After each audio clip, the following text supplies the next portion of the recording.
Jadi ibu saya itu setiap hari selalu nyetel lagu. Oke. Setiap pagi. Ya, Jadi ya. ibu tuh punya satu lemari isinya kaset semua. Oke. Zamannya masih kaset Ya, kan. ya. Isinya satu lemari kaset semua dan saya nggak boleh main game. Oh. Tapi saya boleh kalau minta uang itu, kalau mama lagi punya uang, beli buku sama beli kaset.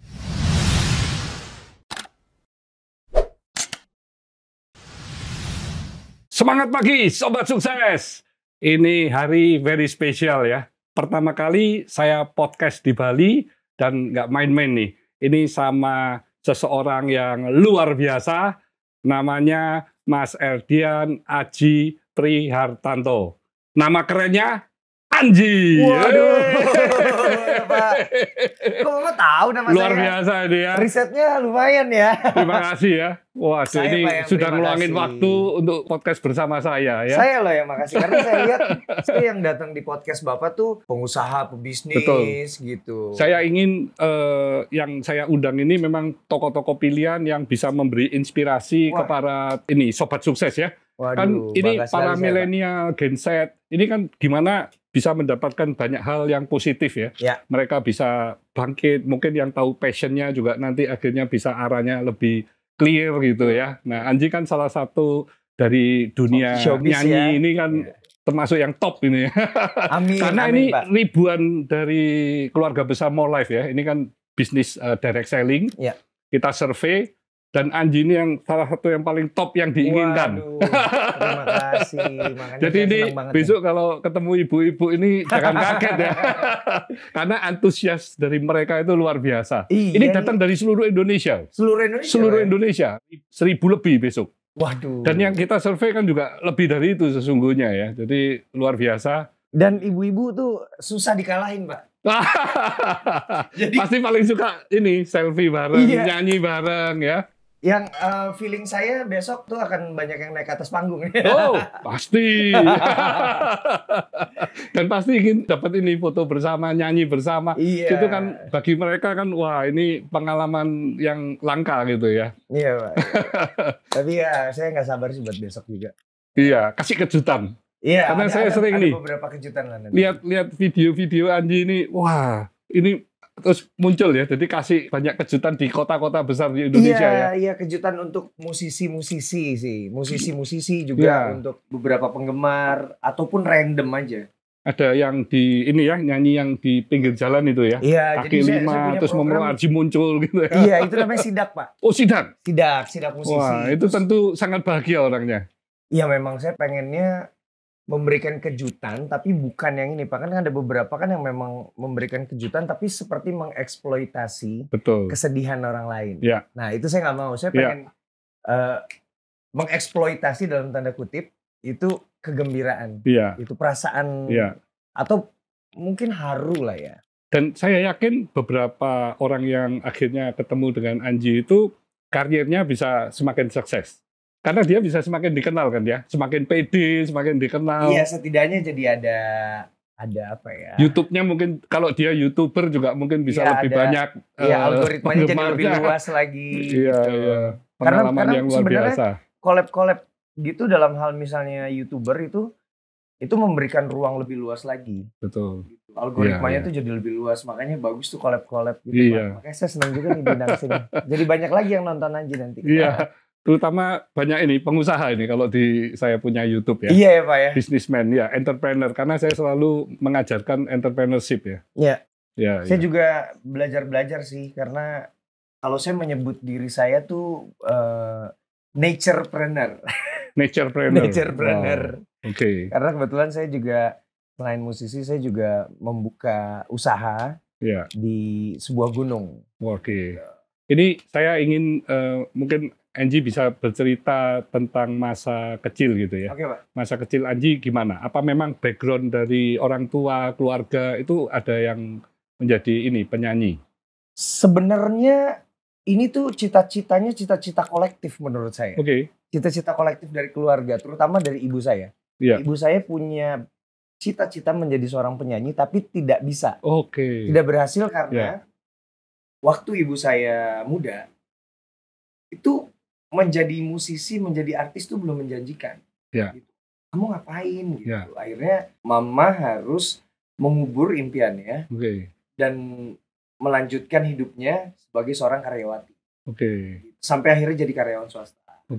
Tapi dia melihat ada bakat juga di Hanji ya? Iya sebenarnya abang jadi usia berapa mulai nyanyi? Saya kalau mulai menyadari bahwa saya suka nyanyi itu kelas 4 SD. Wow, ya jadi, masih kecil dong, masih kecil. Pertama saya. Ya. Panggung pertama saya yang bikin saya akhirnya punya cita-cita jadi seorang penyanyi itu di depan teman-teman sekolah. Gitu. Jadi saya waktu itu nyanyi kan, saya nyanyi Bintang Kejora waktu itu. Terus dapat tepuk tangan meriah dari teman-teman. Terus guru saya bilang, Anji kayaknya kamu Aji ya, bukan Anji ya. Waktu itu masih Aji. Aji, kamu punya bakat menjadi seorang penyanyi ini. Terus saya pulang dengan berbinar-binar dan saya punya cita-cita pertama. Saya mau jadi seorang penyanyi yang spesifik cita-citanya. Saya mau jadi seorang penyanyi yang bisa berkeliling Indonesia sampai ke desa-desa. Gak ada cita-cita menjadi musisi go internasional, Pak. Spesifik, saya pengen di Indonesia dan sampai ke desa-desa. Dan sepertinya saya saat ini adalah musisi yang paling banyak nyanyi di desa, Pak. Lebih dari sering keliling ya.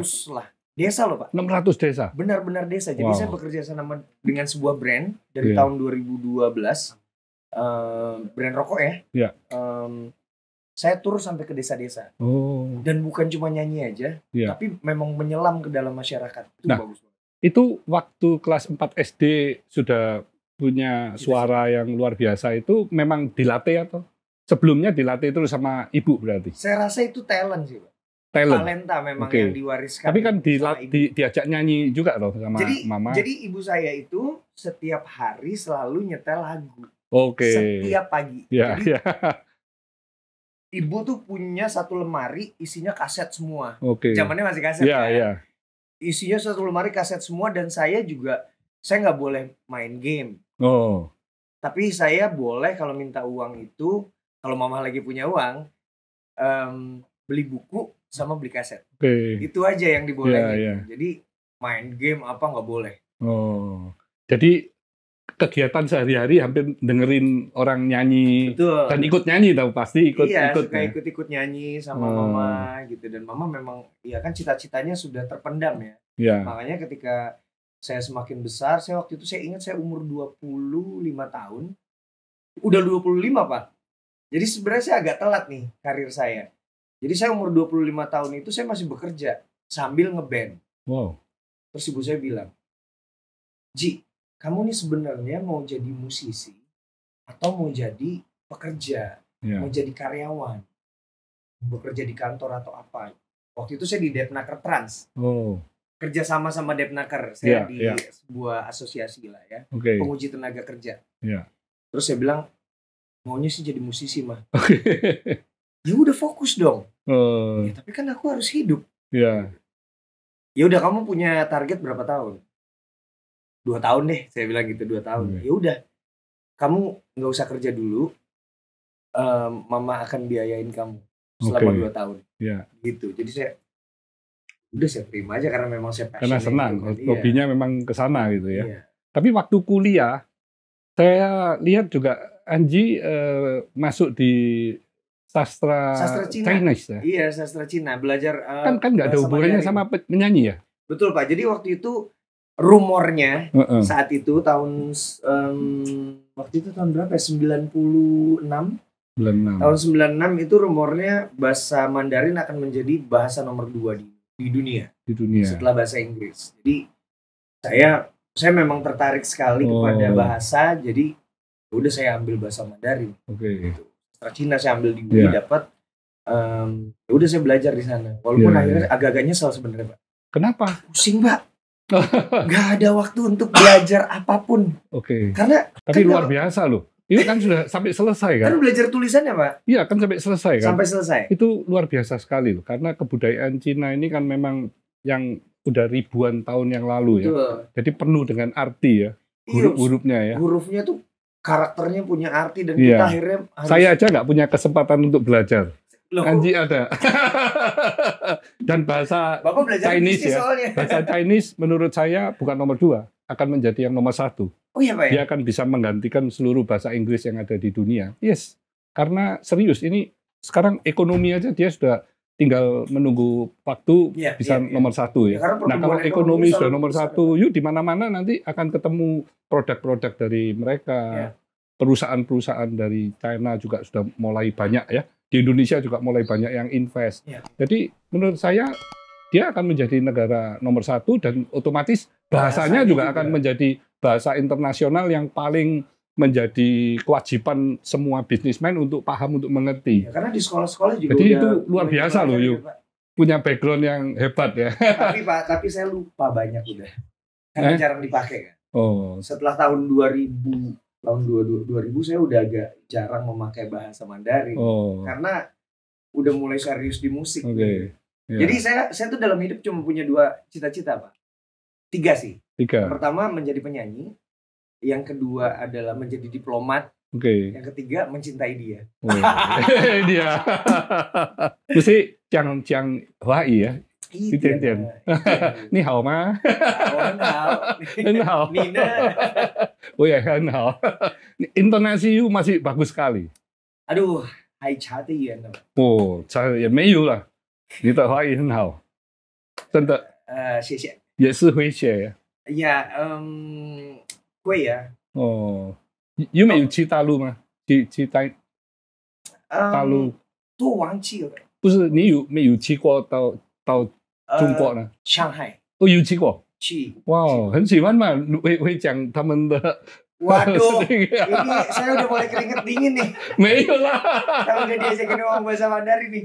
Tadi saya nggak paham nulis saya. Saya cuma bisa ngomong, nggak bisa nulisnya. Oh iya, tapi yang menarik adalah di Taiwan, Hong Kong dan lain-lain itu mereka mungkin bahasanya bisa saling tidak mengerti karena tidak semuanya masyarakat tercampur bisa bahasa dialek, Mandarin kan, tercampur dialek. Jadi misalnya saya di Surabaya, saya kan bahasa Indonesianya kan kecampur sama bahasa Jawa. Iya. Jadi di Jakarta mungkin juga kecampur bahasa tapi satu Sunda. Dalam penulisan kan, Pak. Jadi kadang-kadang kalau misalnya nggak ngerti penulisannya bahasanya, sama. Hokkien nggak ngerti akhirnya pakai penulisan. Betul. Nah itu pas saya belajar penulisannya itu yang bikin keblinger. You mesti ciptain lagu Chinese dong.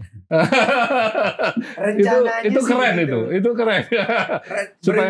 supaya bisa juga jadi top nggak hanya di Indonesia tapi di China-nya juga. Sepertinya tahun depan saya. Jadi kita ini jangan kalah sama K-pop ya. Masa K-pop ini ya nyerang Indonesia, nyerang seluruh dunia ya. Indonesia kok bisa nggak muncul gitu ya? Kita kan penduduk 280 juta ya. Jadi penyanyi-penyanyinya juga harus bisa selain di nasional juga bisa go internasional kan ya. Walaupun sebenarnya tantangan itu. Sebenarnya go internasional sekarang juga udah bisa sih Pak ya. Yes. Melalui bisa sangat terbuka kan sekarang. Itu K-pop datang ke Indonesia begitu antusias itu orang yang dengerin. Saya juga heran. Waduh, mereka bisa dari mungkin drakor-drakor ya akhirnya memasukkan hal-hal yang lainnya ya, makanan, nanti produk-produk kosmetik, produk pakaian, terus mulai ke nyanyi. Jadi luar biasa.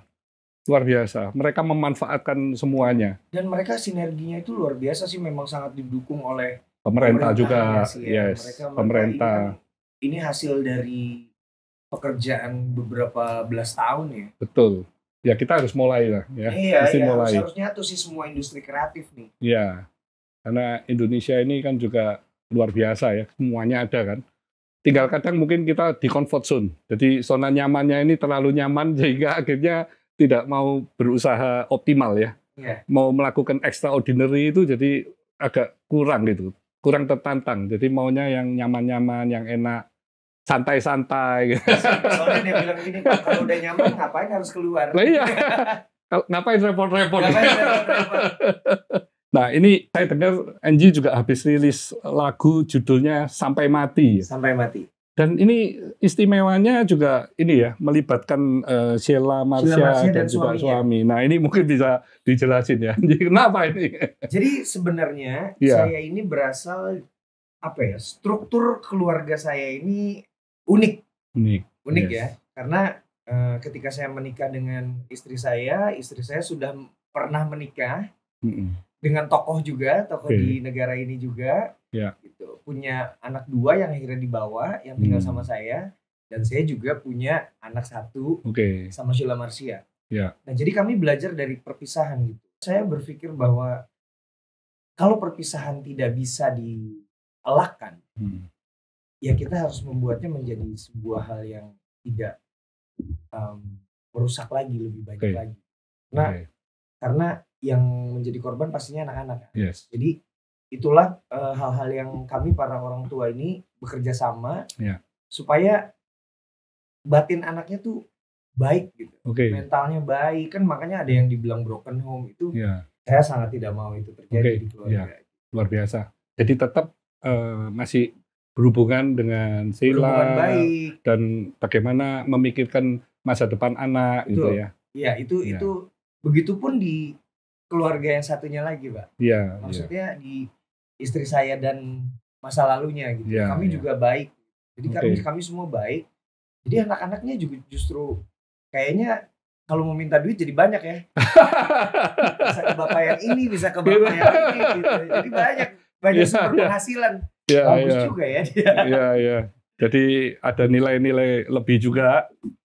Tapi ya memang itu luar biasa ya, karena butuh. Bisa mungkin saling memaafkan atau saling bagaimana memikirkan untuk anaknya gitu ya. Betul. Karena cinta ke anak itu kan yang luar biasa. Betul. Karena tidak mungkin dan tidak boleh bermusuhan. Karena harus selalu terhubung kan. Untuk urusan ngomongin sekolah, ngomongin kuliah, ngomongin les-lesnya misalnya, itu kan harus berkomunikasi gitu. Kalau enggak gimana? Dan Anji tadi setelah 2 tahun fokus sebagai musisi, nah itu membuahkan hasil dong. Alhamdulillah nggak sampai 2 tahun waktu itu. Wow. Nggak sampai 2 tahun. Jadi karena memang saya fokus, akhirnya nggak sambil kerja. Jadi benar-benar itu dirikan band. Waktu itu saya punya band. Cuma akhirnya saya justru berhasilnya dengan band baru yang akhirnya menjadi Drive. Dan itu nggak sampai 2 tahun ya? Nggak sampai 2 tahun. Padahal waktu itu kan nggak ada sosial media ya? Ada Facebook masih. Dan Twitter. Tapi belum sepopuler sekarang kan? Jadi you tetap harus keliling-keliling kota kemana-mana ya? Jadi promonya harus offline kan? Banget. Iya. Banget. Kita datang ke radio-radio itu keliling Pulau Jawa. Itu naik mobil dempet-dempetan gitu setiap hari kita keliling ya. Tapi masa-masa itu sekarang udah berhasil ditebas sama sosial media ya. Saat itu masuk TV pun susah ya. Saat itu waktu awal-awal itu kan TV kan, media TV. 5 kali masuk TV aja udah cepet bisa terkenal. Betul. Kalau hari ini masuk TV nggak kelihatan. Nggak kelihatan. Seperti kita iklan di TV pun juga nggak kelihatan kalau sekarang. Sama. Kalau zaman tahun itu 80-an 90, wah TV pasti produknya bisa dikenal cepat. Iya, 2 kali 3 kali. Beda ya, perubahannya luar biasa sekali ini ya. Sekarang jadi lebih mudah, tapi jadi lebih susah juga, Bang. Ya, jadi tantangannya berbeda ya. Iya. Tantangannya adalah bagaimana kita membuat, yaitu pelajaran marketing yang dulu pernah saya baca itu unique selling point-nya harus benar-benar dipertajam sekarang. Iya. Apapun ya Pak, sebenarnya Anji sebagai sebuah brand harus memikirkan itu. Makanya syukurnya sampai hari ini saya masih bisa tetap berkarya, masih bisa tetap eksis, masih bisa tetap punya visibilitas yang baik gitu. Karena bisa dibilang saya ini artis atau musisi yang awal, pioneer yang menjadikan content creator gitu. Itu nama Anji itu setelah masuk di Drive ya? Setelah di Drive ya? Karena mikirin, kayaknya kalau vokalis Aji kurang deh. Gitu kan. Vokalis Aji, kayaknya kurang deh. Apa ya? Karena saya nggak mau melakukan upacara ganti nama, jadi dari nama saya aja Erdian. Disingkat. An Aji, Ji. Jadi Anji. Oke. Dan nama Anji sebagai seorang musisi itu belum ada di Indonesia. Kayaknya sampai hari ini juga baru saya aja. Oh iyalah. Iya, jadi semakin punya diferensiasi gitu ya. Iya. Ya, sebenarnya untuk berkarir ini saya juga mempraktekkan ilmu-ilmu yang saya lihat dari bisnis sih, dari marketing. Kalau menurut Anji, tantangan sebagai musisi saat ini bagaimana? Pasarnya bebas banget. Bener-bener kita sudah tidak lagi, kalau dulu saya bisa mengklasifikasikan, membuat statistik gitu. Oke, kompetitor saya ini. Di kelas yang ini, di range harga sekian sampai sekian ini gitu. Kalau sekarang benar-benar semuanya udah, dan setiap hari selalu ada konten. Makanya sebenarnya ketika saya merilis lagu Dia itu lebih mudah dibanding hari ini. Ketika tahun 2015 itu yang menjadi musisi yang jadi YouTuber kayaknya baru saya, terus ada Erik Sukamti waktu itu. Jadi lebih mudah.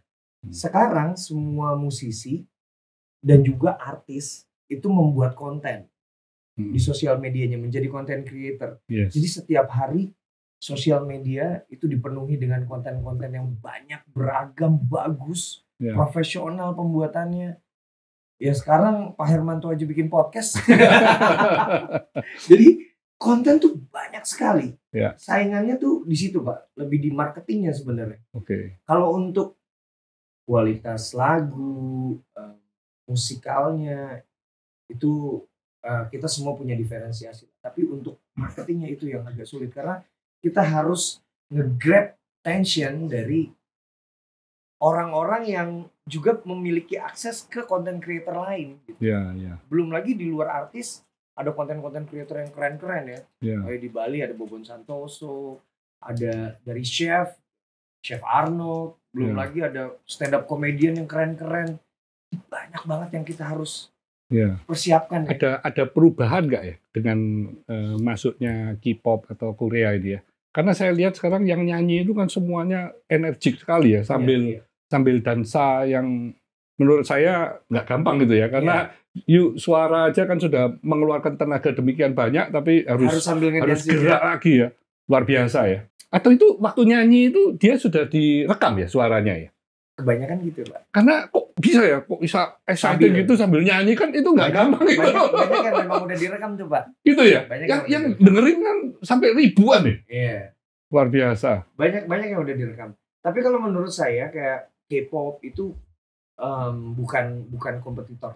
Bukan. Kalau buat saya ya. Tapi itu tren nggak untuk yang anak-anak Gen Z atau Gen E ini arahnya mulai kayak mencari yang sosok seperti model-model K-pop gitu. Iya, tapi di Indonesia yang mencoba untuk menjadi seperti mereka nggak bisa.